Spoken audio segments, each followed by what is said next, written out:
Thanks for taking a few minutes to check out Intuitive Keys. So this is our legacy product, and this is Series 2, which features Waves Grand Rhapsody. But first, let's start with the stock pianos. So this bottom row of buttons here is the piano engine, and we can just kind of configure it with these buttons. So we've got this Yamaha. Sounds pretty good. Can brighten it up with some mod wheel.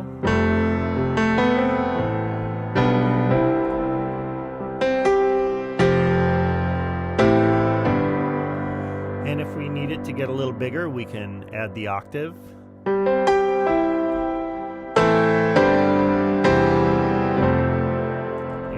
add some shimmer.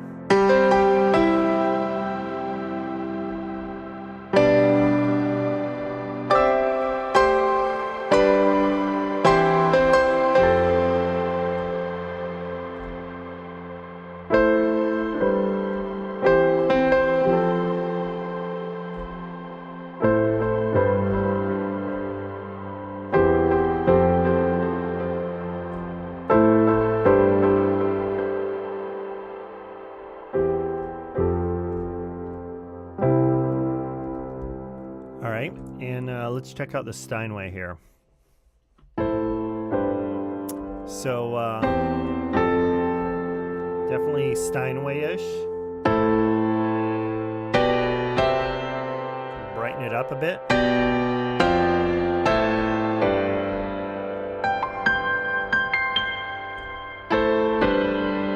add the octave and make it a little bigger even. The hard compression sounds pretty slamming. Some shimmer.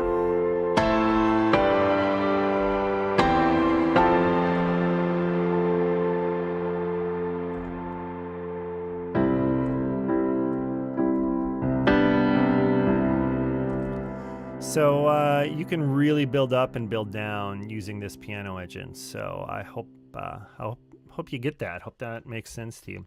So let's check out the Waves Grand Rhapsody. So this is about a $50 piano that is put out by Waves, and it's definitely worth checking out. Let's give it a listen.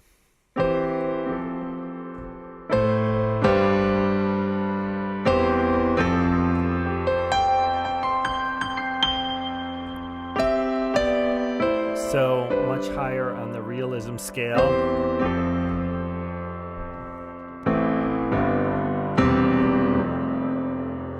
And it feels to me a lot, it feels like a sibling to the Yamaha, but it can still kind of make the Steinway its little brother, which is pretty amazing. It can really get pretty monstrous, pretty mean, and can add the octave to it.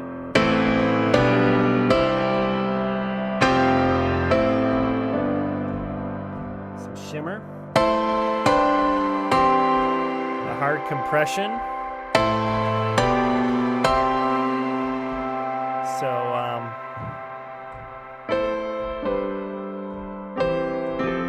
come down and still sound real pretty like a Yamaha, and I don't feel like it ever feels cold like I think a Steinway feels a little cold sometimes. So really an amazing piano. So let's listen to what it sounds like when we bring the synth engine in. And the synth engine here is this menu here and this XY pad. So we can bring any of these sounds in, and then the mod wheel moves this trackball on the x-axis, and Aftertouch moves it on the y-axis. So you have this visual feedback, and you can hear how great Grand Rhapsody sounds with these pads.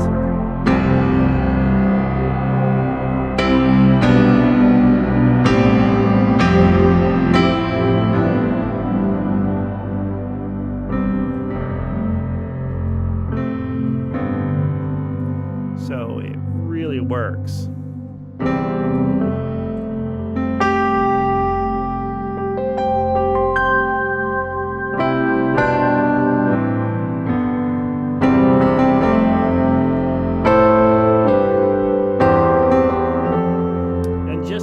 point out the piano engine here only affects the piano. So delay is just the piano getting delayed, not the electric piano. It doesn't impact the synth engine at all. And the shimmer, that's just on the piano. It's just coming off the piano. So that gives everything its own dimensionality and its own space. So we wouldn't want those effects to cross like that. So let's hear what Grand Rhapsody sounds like with a more synth kind of sound.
So if you're kind of seeing how you can move around and there's nothing glitching here, the pianos are all always available. There's only the 3 instances of these pianos right here in this whole concert. So that makes everything very efficient and lightweight. And I just kind of want to pop the hood here and talk you through this combination here, which is made up of 2 different sounds. One of them is Throne Room, and this is a analog synth. I'm going to solo this out, and you can see the mod wheel maps to the cutoff, and then Aftertouch maps to filter resonance,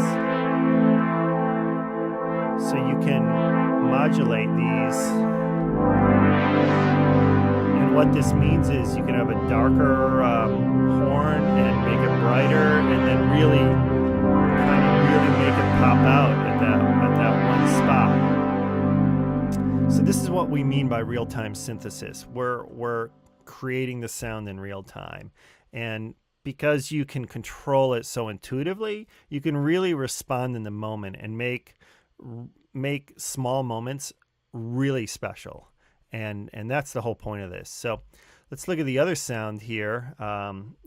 Dynastrings.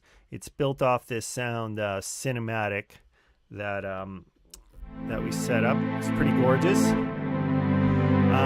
But the way the mod wheel works on this is the mod wheel is mapped to the attack on the samples. So when the mod wheel is all the way back, you have a very slow attack. When your velocity is slow, so when you hit it gently, it's a very long attack, and when you hit it faster, harder, it's a faster attack. And then when you bring the mod wheel forward, it's fast whether you hit it slow or hard. It's just louder if you hit it hard, but it's the same attack. So this is a variation on this cinematic sound that is a pretty gorgeous string sample. So together, this sound is called Daft Punk Orchestra. It's kind of inspired by the Tron legacy. Daft Punk is a Euro pop group that scored Tron Legacy, and they use famous for using a lot of analog synths, and there was a ton of strings in that movie, so it's a gorgeous soundtrack. And the whole point here is to be able to kind of bring some intentionality to that orchestra in a way that makes it dynamic, where 1 minute you're hearing the strings and the next minute you're able to really bring the horns out.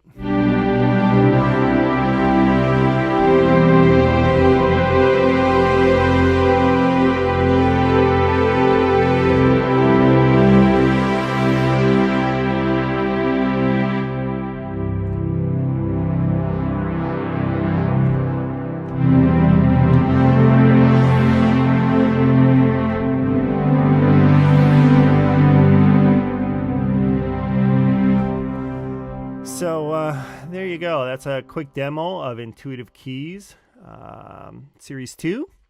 And thanks so much for listening. I really appreciate it.